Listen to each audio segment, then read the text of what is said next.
பிரிட்டனில் உங்களுக்கு பிடித்தமான இல்லங்களை சொந்தமாக்கிக் கொள்ள எப்பொழுதும் நாடுங்கள் Sri estate agent accountancy and tax. எங்களை மிக விரைவாக சந்திக்கும் போது நாங்கள் மிக விரைவாக உங்களுக்கு அந்த வீட்டு பிரச்சனையை தீர்த்து உங்களுக்கு ஒரு சொந்த வீட்டுக்காரராக நாங்கள் மாற்றி அமைச்சு தருவோம். 333 ரெய்னர்ஸ் லேன், பினா.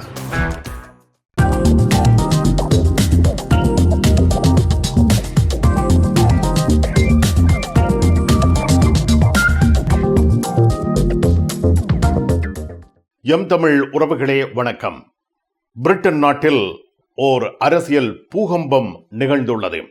இது பற்றிய விவரங்களை நாங்கள் அறிந்து கொள்வதற்காக இப்பொழுது சீமாம் பிள்ளை யோகரட்னம் அவர்களை சந்திக்கின்றோம். வணக்கம் சீமாம் பிள்ளை யோகரட்னம் அவர்களே. வணக்கம் திரு ராஜன் அவர்களே. வணக்கம். பிரிட்டன் பிரதமர் கீர் ஸ்டார்மர் திடீரென தனது பதவியை ராஜினாமா செய்திருக்கின்றார்.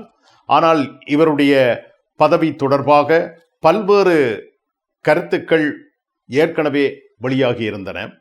பல்வேறு விதமான விமர்சனங்கள் வெளியாகி இருந்தன. யாவற்றுக்கும் முகம் கொடுத்து வந்த கீர் ஸ்டார்மர் அவர்கள் திடீரென தனது பதவியை ராஜினாமா செய்வதாக அறிவித்திருக்கின்றார். தொழிற்கட்சி தலைமை பதவியையும் அவர் ராஜினாமா செய்திருக்கின்றார். இது ஏன் நடந்தது? எப்படி நடந்தது? இதற்கு தூண்டுதலாக இருந்த காரணங்கள் எவை?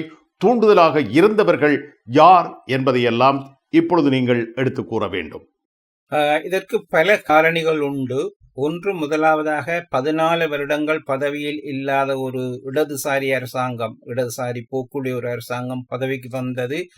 முக்கியமான தீவிர வலதுசாரிகளுக்கு எப்படியாவது அதை முறியடித்து இவர் தொடர்ந்து அடுத்த முறை பதவிக்கு வராமல் பண்ண வேணும் என்ற ஒரு எண்ணம் ஆரம்பத்திலே உண்டானது. அதே நேரம் அவர்களுக்கு அந்த தீனி போட்டது போல் இவருடைய சில கொள்கைகள், அதாவது சில கொள்கைகளை பிரகடனம் செய்து அதிலிருந்து பின்வாங்கியது. அந்த விடயத்தில் இவருடைய ஆளுமை பற்றி ஒரு கேள்வி எழுந்தது. ஆகவே பத்திரிகைகள் எங்கென்று காவலிருந்து பத்திரிகையில் சகல ஊடகங்களும் இந்த சிறிய சிறிய பிழைகளை தினசரி ஒரு விமர்சனமாகவே வைத்து கொண்டு வந்த பொழுது அவர்களுடைய நோக்கம் பொதுமக்கள் மத்தியில் இவர் மீதான ஒரு வெறுப்பை உருவாக்குவது. அது நல்ல அழகாக செய்துள்ளார்கள். இவரால் ஒன்றும் முடியாது என்ற அளவுக்கு கொண்டு வந்தாங்க. உண்மை அதுவல்ல. இருந்த போதும் அவருடைய சில நடவடிக்கைகள், அரசியல் நடவடிக்கைகள் பொதுமக்கள் மத்தியிலே ஒரு எதிர்ப்பை ஏற்படுத்தியது. அதுல சில கொள்கைகளை நான் சுட்டிக்காட்டலாம். உள்ளவர்களுக்கு அரச கொடுப்பனவே இல்லை என்று அது இந்த கட்சி கொண்டுவரவில்லை. இது உண்மையில் விவரம் என்னவென்றால் முன்பிருந்த டோரி கட்சி தான் அதனை கொண்டு வந்தது. இவர்கள் பதவிக்கு வந்த பொழுது அதனையே தொடர்ந்தார்கள். அந்த நேரத்தில் பாராளுமன்ற உறுப்பினர், அதாவது லேபர் கட்சியினுடைய பாராளுமன்ற உறுப்பினர்கள் பலர் பிரதமரை கடுமையாக விமர்சனம் செய்தார்கள். நீங்க அதை தொடரக்கூடாது, மற்ற பிள்ளைகளுக்கு கொடுப்பதற்கான வழிமுறை செய்ய வேண்டும் பொழுது இவர் கடுமையாக அதை மறுத்து கொண்டு வந்திருந்தார். இது கட்சிக்குள் உள்ள பாராளுமன்ற உறுப்பினர்களுக்கே ஒரு விதமான ஒரு அதிருப்தியையும் கோபத்தையும் உண்டாக்கியது. அடுத்த கட்டமாக இந்த வின்டர் ஃபியூவல் அலவுன்ஸ், குளிர்காலத்துக்காக வயோதிகர்களுக்கு கொடுக்கப்படும் அலவுன்ஸ், அது வருடமாக கொடுக்கப்பட்டு கொண்டு வந்தது. இவர் அந்த பணத்தை மிச்சம் பிடிக்கணும், எங்கெங்கெல்லாம் மிச்சம் பிடிக்கலாம் என்ற கருத்தை மனதில் கொண்டு அந்த வயது போனவர்களுக்கு அல்லது வசதி குறைந்தவர்களுக்கு கொடுக்கும் அந்த வின்டர் ஃபியூவல் அலவுன்ஸை நிப்பாட்டியது. இன்னொரு பக்கம் மக்களிடையே பலும் கோபத்தை உண்டாக்கி, உதாரணமாக வயது போனவர்களை எதிர்த்தால் மிக கஷ்டம், அவர்களுடைய கொடுப்பனவர்களை கை வைத்தால் மிகப்பெரிய கஷ்டம் இவருக்கு. இது இப்படி இருக்கும் பொழுது இந்த விவசாயிகள் மட்டத்திலும் அதாவது இந்த இன்ஹெரிட்டன்ஸ் டாக்ஸ் என்று, அதாவது உங்களுடைய சொத்துக்களை விற்கும் பொழுது அதில் எத்தனை வீதம் அரசாங்கத்துக்கு நீங்கள் கொடுக்க வேணும் என்றும், அது பல விவசாயிகளை இது பாதித்தது என்று, அவருடைய விவசாய நிலத்தில் கஷ்டப்பட்டு சரியான ஒரு லாபம் இல்லாத நிலையில் அவர்கள் அந்த நிலத்தை இன்னொருவருக்கு மாற்றும் பொழுது அவர்கள் கொடுக்கும் வரி மிக அதிகமாக இருந்தது. இது மற்றவர்கள் கண்ணுக்கு தெரியாவிட்டாலும் மிகப்பெரிய ஒரு எதிர்ப்பு இவரைக்கு சம்பாதிக்கின்றது. இப்படியான விடயங்கள் வரும் பொழுது இவர் மீதான கோபம் சிறிது அதிகரித்து கொண்டு வந்தது. இதனை பத்திரிகைகள் அவ்வப்போது ஊதிப்பெருத்து கொண்டே இருந்தார்கள். இன்னொரு விடயம், இந்த காகம் இருக்க பனம்பழம் விழுந்து என்று கூறுவார்கள். அதே மாதிரி இந்த பலஸ்தீன பிரச்சனை தாக்குதலின் போது பலஸ்தீன மக்களுக்கு ஆதரவாக லண்டனில் மிகப்பெரிய ஆர்ப்பாட்டங்கள் தொடர்ந்து நடைபெற்றது பல சனிக்கிழமைகள் தோறும். ஆனால் அந்த அவர்களுக்கு எதிரான இன்னொரு யூத மக்களுடைய சார்பில் இன்னொரு இயக்கம் இருந்தது. அதற்காக அரசாங்கம் சற்று இந்த பலஸ்தீனர்களுக்கு எதிரான நடவடிக்கைகளில் ஈடுபட்டார்கள். அதாவது பலஸ்தீனர்கள் சும்மா இருக்கவில்லை, அவர்களும் சரியான ஆர்ப்பாட்டங்கள் இறங்கியிருந்தார்கள். அதனை சாட்டாக வைத்து ஒரு சட்டத்தை வைத்து அப்படி ஆர்ப்பாட்டம் செய்தவர்கள் ஒரு மட்டை பிடித்து கொண்டு வந்தால் அவர்கள் தண்டனைக்குரிய குற்றத்துக்குரியவர்கள் என்று கூறும் பொழுது அந்த ஆர்ப்பாட்டத்தில் ஈடுபட்டவர்கள் அது சிறிய வயதில்லை, 60, 70, 75 வயது உடையவர்கள் கூட கைது செய்யப்பட்டு கொண்டு போன காட்சிகளை நாங்கள் நேரடியாக பார்த்துருந்தோம். இப்படியான தொடர் நிகழ்ச்சிகள் இவருக்கு ஒரு எதிர்மறையான கருத்தை இவர் மீது திணித்தது. இதே நேரம் இவருக்கு இங்கே உள்ளூரில் 2 பெரிய கட்சிகள், அதாவது இப்பொழுது இந்த பிரித்தானியாவில் பெயர் பெற்று கொண்டு வரும் ரிஃபார்ம் யூகே நைஜல் ஃபராஜினுடைய கட்சி, அவர் பல தடவை இந்த கட்சியை சேலஞ்ச் பண்ணி கொண்டு வரும் பொழுது மே மாதம் நடைபெற்ற அந்த உள்ளூராட்சி தேர்தலில் 1000க்கும் அதிகமான இடம் தொழிற்கட்சி இழந்தது. இந்த 1000 இடங்களும் ரிஃபார்ம் யூகே கட்சிக்கு சென்றது. இதனால் இந்த கட்சியில் உள்ளவர்கள், தொழிற்கட்சியில் உள்ள பாராளுமன்ற உறுப்பினர்கள், கட்சி உறுப்பினர்கள் பெனிக் ஒரு பயங்கரமான நடுக்கத்துக்கு உள்ளானார்கள். காரணம், இப்படியே போய்கொண்டிருந்தால் தாங்கள் அடுத்த முறை எலெக்ஷனுக்கு வர முடியாது, ஆகவே இவர்தான் இதற்கெல்லாம் காரணம், ஆகவே ராஜினாமா செய்யணும் என்று தொடர்ந்து குரல்கள் எழுந்து கொண்டே வந்தன.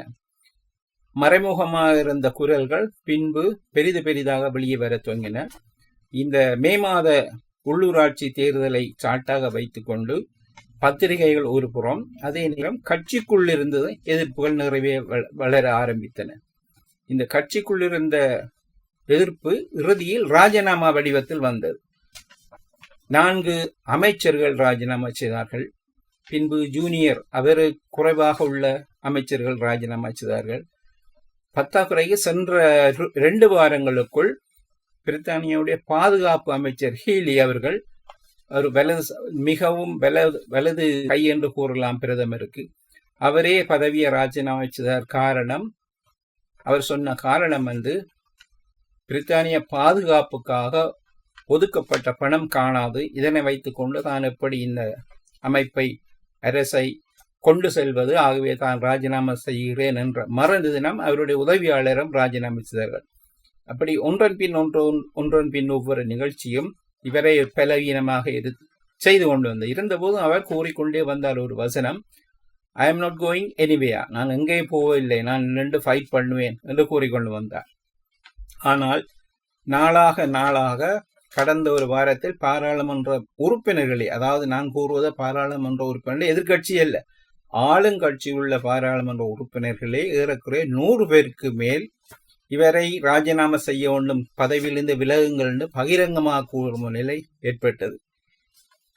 ஆகவே இது ஒரு புறம் இருக்க, இவருக்கு பதிலாக யாரை கொண்டு வருவது என்ற ஒரு கேள்வி இருந்தது. ஆண்டி பேர்னம், மான்செஸ்டர் நகருடைய ஒரு புகழ்பெற்ற மேயராக இருந்தவர், அவர் அரசியல் ரீதியாக சற்று புகழ் பெற்றவர். இவரை இந்த கட்சிக்குள் கொண்டு வருவோம் என்று முயற்சி செய்து அவர் ஒரு பாராளுமன்ற உறுப்பினராக வர ஒரு இடைத்தேர்தல் வர பொழுது கியர் ஸ்டார்மர் அதை ஏதோ விதமாக மறுத்திருந்தார், தடை செய்து அவரை கேட்க விடாமல் தடுத்திருந்தார். இது இன்னும் கட்சிக்குள் பெரிய கோபத்தை கிளறியது. ஆனால் கடந்த மாதம் இன்னொரு இடைத்தேர்தல் வந்த பொழுது இன்னொருவர் தானாகவே தன் பதவியை விட்டு அந்த இடைத்தேர்தலில் ஆண்டி பேர்னம் பங்கு பெறுவதற்கு வசதி செய்தார். ஆகவே ஆண்டி பேர்னம் வெற்றி ஆகணும், ஏனென்றால் அது தொழிற்கட்சி சார்பில் அவர் போட்டியிடுகிறார். அவர் தோல்வியடைந்தால் தொழிற்கட்சிக்கு அதற்கு தோல்வியாயிருக்கு. ஆனால் இன்னொரு ஆபத்து பின்னு காத்திருக்கிறது. இவர் அந்த பதவியை விட்டு, மேயர் பதவியை விட்டு பிரதமராக வரும் பொழுது அந்த மேயர் பதவி ஒரு கேள்விக்குறியாக மாறுகிறது. ஏனென்றால் அங்கே 2வது இடத்தில் நிற்கிறது நைஜல் ஃபராஜினுடைய யூகே ரிஃபார்ம் பார்ட்டி. ஆகவே அங்கே இன்னொரு உள்ளூராட்சி மன்றம் சரிகிற ஒரு வாய்ப்பு இருக்கிறது. இதுபடி இருக்க கடந்த 2 தினங்களாக அல்லது கடந்த ஒரு 3 தினங்களாக இவர் என்ன செய்வார் என்று பல ஊடகங்கள் ஆர்வம் கூற தொடங்கியுள்ளன. இதில் என்ன வேடிக்கை என்றால், கடந்த சனிக்கிழமை இந்த G7 மாநாட்டுக்கு சென்ற பொழுது, மற்றது ஈராக் ஈரான் போர் பற்றிய பேச்சுவார்த்தையில் ஈடுபடும் பொழுதே வெளிநாடுகள் இருந்து கொண்டே டொனால்ட் ட்ரம்ப் கூறிக்கொண்டிருந்தார், கியர் ஸ்டார்மர் ரிசைன் பண்ணுகிறார் என்று அவர் முன்கூட்டி கடந்த சனிக்கிழமை, இன்றுதான் அவர் உண்மையில் ரிசைன் பண்ணினார், ஆனால் கடந்த சனிக்கிழமை இவர் ரிசைன் பண்ணுகிறார் என்று பகிரங்கமாக கூறும் பொழுது அது உலகம் முழுக்க ஒரு செய்தியாக மாறியது. அடுத்தது அவர் தன்னுடைய பழிவாங்கலை இங்கே காட்டிக்கொண்டார். எப்படி என்றால், இந்த ஈரானுக்கு எதிரான போரில் மற்ற நாடுகள் தன்னோடு வந்து சேர்ந்து ஈரானுக்கு எதிராக போராட வரும் கேட்ட பொழுது கியர் ஸ்டார்மரும் மேக்ரோனும் மறுத்தார்கள். இல்லை, நாங்கள் அப்படி கண்மூடித்தனமாக போருக்கு போகாது என்று. அது நிறையவே அவருக்கு கோபம். இன்று அதனை பகிரங்கமாக கூறியிருந்தார். அவருடைய திறமை, அவர் ஒரு திறமையான ஆட்சியாளர் அல்ல, மற்ற கோஆபரேட்டிவ், எங்களுக்கு ஒரு ஒத்தாசை புரிவு ஒருவரும் இல்லை, ஆக அவர் போய் ஆக வேண்டும் என்ற மாதிரி ஒரு கருத்தை கூறியது. இவ்வளத்துக்கும் இது ஒரு எதிரி நாடு அல்ல, நட்பு நாடுகள், ஒரே வட்டத்தில் உள்ள நாடுகள். ஆனால் டொனால்ட் ட்ரம்ப் தன்னுடைய அந்த பழிவாங்கலை காட்டிக்கொண்டார், அதாவது தனக்கு உதவி செய்யாமல் நின்றனி என்று. அப்படி என்றால் எதிர்காலத்தில் சில சந்தர்ப்பங்களில் நைஜல் ஃபராஜ் போன்ற ஒருவர் பிரதமராக வந்தால் அது டொனால்ட் ட்ரம்புக்கு இன்னொரு வாசியாக இருக்க போகிறது. அடுத்த கேள்வி, இந்த ராஜினாமா இடைத்தேர்தலில் ஆண்டி பர்னம் மிகப்பெரிய 50% மேற்படியான வாக்குகளை பெற்று பாராளுமன்ற உறுப்பினராக வந்தார். ஆகவே அவர் இன்று திங்கட்கிழமை பாராளுமன்றத்துக்கு வர வேணும், வந்து பதவி பிரமாணம் செய்ய வேணும். இங்கேதான் ஒரு பெரிய கேள்வி எழுந்தது நேற்றிலிருந்து, என்ன நடக்க போறோம் என்று. அவர் இவர் பிரதமர் பதவி விலகுவாரா, அல்லது 2 பேரும் சேர்ந்து பேச்சுவார்த்தை நடந்து வேறு ஏதாவது பதவி கொடுப்பதா, அல்லது பிரதமர் இருக்கும் பொழுது ஆண்டி பர்னம் இன்னொரு அமைச்சராக இருப்பதா போன்ற பல ஆர்வங்கள் கூறப்பட்டன. ஆனாலும் ஆண்டி பர்னம் இந்த இடத்தில் அவர் பகிரங்கமாக கூற தான் இந்த பிரதமருக்கான போட்டியில் கலந்து கொள்ள போகிறேன் என்று. இதே நேரம் முன்னாள் சுகாதார அமைச்சர் வெஸ்ட் ரைட்டிங் என்பவரும் தினசரி கூறிக்கொண்டு வந்தார், இந்த போட்டியில் தானும் குதிப்பேன் என்று. ஆனால் இன்று ஆண்டி பர்னம் அவர்கள் பாராளுமன்றத்துக்கு வந்து தன்னுடைய எம்பி பதவியை ஏற்றுக்கொண்டு சத்தியப்பிரமாணம் செய்த பொழுது அது உறுதியாகிவிட்டது, அவர்தான் அடுத்த பிரதமர் என்று. ஏனென்றால் தற்போதைய பிரதமர் கியர் ஸ்டார்மர் பிரதமர் பதவியில் இருந்தும் தொழிற்கட்சி தலைவர் பதவியிலிருந்தும் விலகினபடியால் அந்த இடம் வெற்றிடமாக உள்ளது. ஆனால் அடுத்த செப்டம்பர் மாதம் முதல் வாரத்தில் உண்மையான ஒரு பாராளுமன்றம் கூறும் பொழுது இதற்கிடையில் கட்சிக்குள் பல மாற்றங்கள் ஏற்பட இருக்கின்றன. உண்மையில் இந்த கட்சியில் இந்த பதவிக்கு போட்டியிடுவதா என்றால் ஜூலை 9ஆம் தேதியிலிருந்து 16ஆம் தேதி கிடையான ஒரு காலக்கெடு இருக்கிறது. யாரும் விருப்பம் என்றால் போட்டியிடுவதற்கு தங்கள் விண்ணப்பிக்கலாம் என்றும். ஆனால் பெரும்பாலும் பலர் இதில் ஈடுபட மாட்டார்கள் என்று கருதப்படுகிறது. முன்பு அஞ்சலா ரெய்னர் போன்றவர்கள் போட்டியிடப் போகிறார் என்று கூறியிருந்தார்கள். ஆனால் இப்பொழுது ஆண்டி பர்னம் அவருக்கு 200க்கும் அதிகமான பாராளுமன்ற உறுப்பினருடைய ஆதரவு இருப்பதனால் அவரை எதிர்த்து போட்டியிடுவரை யாரும் வெற்றி பெறப்போவதில்லை என்ற ஒரு எண்ணத்தில் இவரை எதிர்க்க நினைத்தவர்களும் இப்பொழுது வராமல் பின்வாங்குகிறார்கள். இப்படி இருக்க இன்று பிரதமர் திடீரென்று காலை வந்து தனது பதவியை ராஜினாமா செய்தார். இது பெரியொரு அதிர்ச்சியான நிகழ்ச்சியாக இருந்தது. எங்களுக்கெல்லாம் பயங்கர அதிர்ச்சியாக இருந்தது. அவர் அந்த ராஜினாமா செய்து ஆற்றிய உரை, பொதுவாக இந்த உரைகள் அதாவது எமோஷனலாக இருக்கும், உணர்ச்சிகரமான இருக்கும். ஆனால் இன்று அவர் கூறிய பொழுது ஒரு இடத்தில் தன்னுடைய அந்த நாட்டை இவ்வளவு நேசித்தேன் என்றும் இந்த பதவியை விட்டு போவது அவ்வளவு இலகுவானதில்லை என்றும் கூறும் பொழுது அவருடைய குரல் தளர்த்ததும் தன்னுடைய மனைவியையும் பிள்ளைகளையும் அந்த இடத்தில் அவர் தன்னுடைய அன்பை அவர்களுக்கு தெரிவித்திருந்தார். பின்பு மனைவி வந்து அணைத்து கொண்டு சென்று அந்த ராஜினாமா செய்த காட்சி மிக கவலையான ஒரு காட்சியாக இருந்தது. இது பல ஊடகங்களில் தினசரி செய்தியாக மாறிக்கொண்டே இருக்கிறது. அதே நேரம் ஒரே நாளில் 2 நிகழ்வு. ஒன்று, பிரதமர் ராஜினாமா செய்கிறார், இடைத்தேர்தல் தெரிவு செய்யப்பட்ட ஆண்டி பர்னம் அதாவது ஒரு பாராளுமன்ற உறுப்பினராக பதவியேற்கிறார். அடுத்தது கட்சி தலைமை பீடத்தை ஏற்கிறார். அதுக்கு அடுத்ததாக பிரதமராக வரப்போன்றார். எதிர்வரும் செப்டம்பர் வரை இந்த தெரிவுகள் செய்யும் வரையும் கியர் ஸ்டார்மர் ஒரு ஒரு காபந்து அரசாங்கத்தின் தலைவராக இருந்து கொள்வார். அதற்கிடையில் என்னென்ன மாற்றங்கள் ஏற்பட வேணுமோ இவரோடு சேர்ந்து மற்றவர்கள் உரையாடலாம். இதே நேரத்தில் மற்ற கட்சிகளினுடைய போக்கு, உதாரணமாக டோரி கன்சர்வேட்டிவ் கட்சி கடந்த ஸ்கொட்லாந்தில் நடைபெற்ற ஒரு இடைத்தேர்தலில் 50-60 வருடங்களுக்கு பின் ஒரு இடைத்தேர்தலில் வெற்றி பெற்றுள்ளன. அது அவர்களுக்கு உற்சாகத்தை கொடுத்தது. ஆகவே இந்த உற்சாகத்தை வைத்து டோரி கட்சி, அதாவது கெமி பெர்னாக் என்பவர் தான் பதவிக்கு வரலாம் என்று ஒரு ஆசையில் இருக்கிறார். அதே நேரம் ரிஃபார்ம் யூகே பல இடங்களை பிடித்து கொண்டு வந்தது. அவரும் இந்த போட்டியில் குதித்து தான் இந்த பதவியை பிடிக்கலாம் என்று இருக்கிறார். ஆகவே இந்த நேரம் சிறிய ஒரு கேள்வி எழுகிறது. ஏன் இவர்கள் ராஜினாமா செய்துவிட்டு பாராளுமன்றத்தை கலைத்துவிட்டு புதிதாக ஒரு எலெக்ஷனை கேட்க முடியாதா என்ற ஒரு கேள்வி வந்தது. அதற்கு இடமே இல்லை என்று பலருடைய கருத்தை கேட்ட பொழுது அதற்கு இடமே இல்லை. ஒருவர் தெரிவு செய்யப்படுகிறார், மற்றவர் கட்சிக்குள் தெரிவு செய்யப்படுகிறார். அவர் வருவதற்காக முழு பாராளுமன்றத்தையும் கலைத்து ஒரு தேர்தல் நடத்த வேண்டிய தேவை இல்லை என்று அந்த தேவைக்காக காத்திருப்பவர்கள் டோரி கட்சியினர். ஏனென்றால் அப்படிய சந்தர்ப்பத்திலாவது தங்களுக்கு செல்வாக்கு வரும் என்று. ஆகவே இது ஒரு இன்று நடைபெற்ற நிகழ்ச்சியானது பாராளுமன்றத்தோடு நிற்கவில்லை, முழு பிரித்தானியாவையும் பொறுத்திருக்கிறது. இன்னொரு பெரிய கேள்வி இருக்கிறது, சர்வதேச அரங்கில் பிரித்தானியாவுடைய பங்கு எப்படி என்று. அண்மை காலத்தில் இந்த யுக்ரைன் போர் விடயமாயிருக்கட்டும், ஈரான் மீதான தாக்குதலில் அமெரிக்காவை எதிர்த்து நின்றதா இருக்கதும், இப்படியான விடயங்களில் சர்வதேச ரீதியில் கியர் ஸ்டார்மர் மிகவும் பலம் வாய்ந்தவராக தன்னுடைய ஆளுமையை காட்டிக்கொண்டு வந்தார்.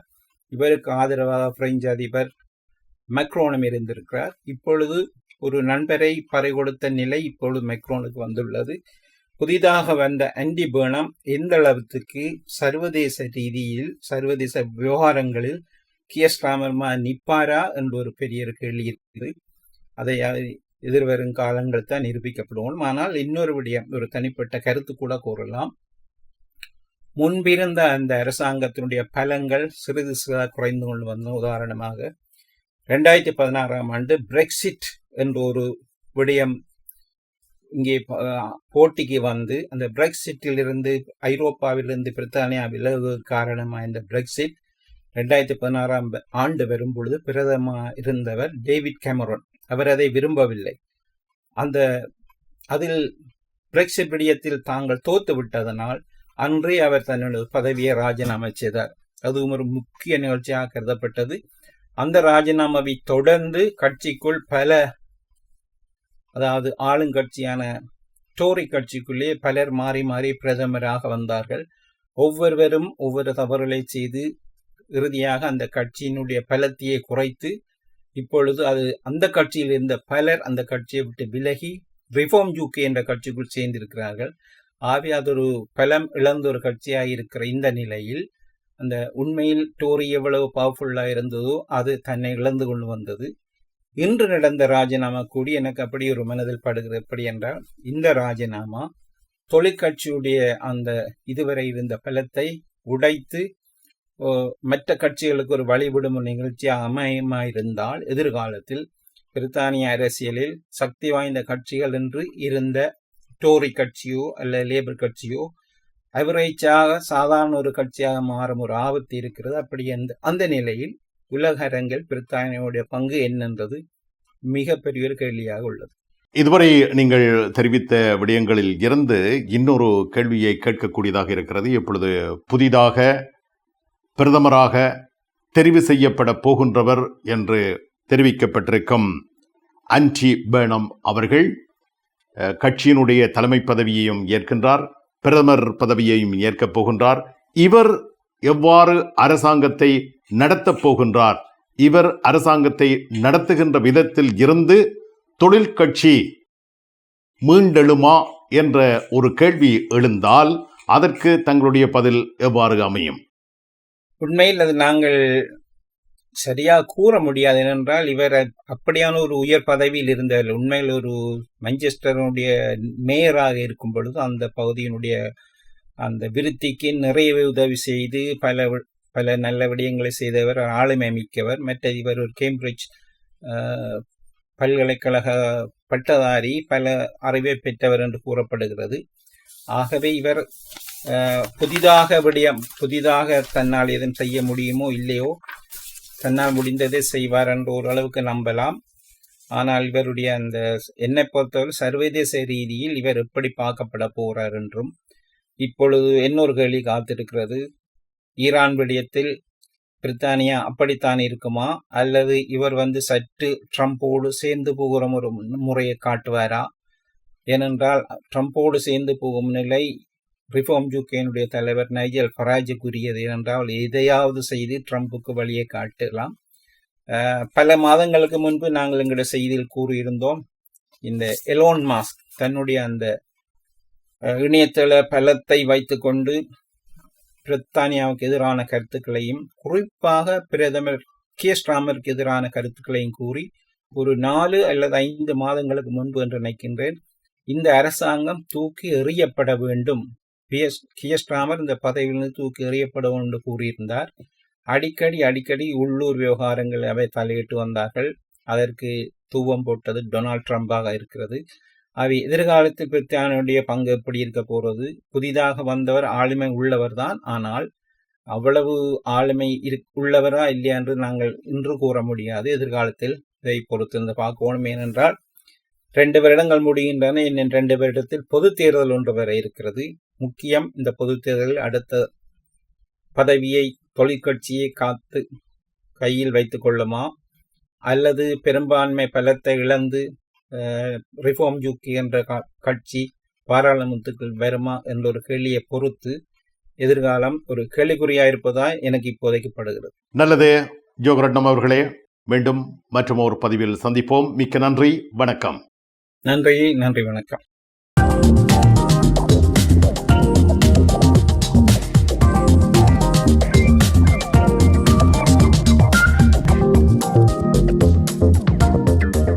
பிரிட்டனில் உங்களுக்கு பிடித்தமான இல்லங்களை சொந்தமாக்கிக் கொள்ள எப்பொழுதும் நாடுங்கள் Sri estate agent accountancy and tax. எங்களை மிக விரைவாக சந்திக்கும் போது நாங்கள் மிக விரைவாக உங்களுக்கு அந்த வீட்டு பிரச்சனையை தீர்த்து உங்களுக்கு ஒரு சொந்த வீட்டுக்காரராக நாங்கள் மாற்றி அமைச்சு தருவோம். 333 ரெய்னர்ஸ் லேன், பினாங்.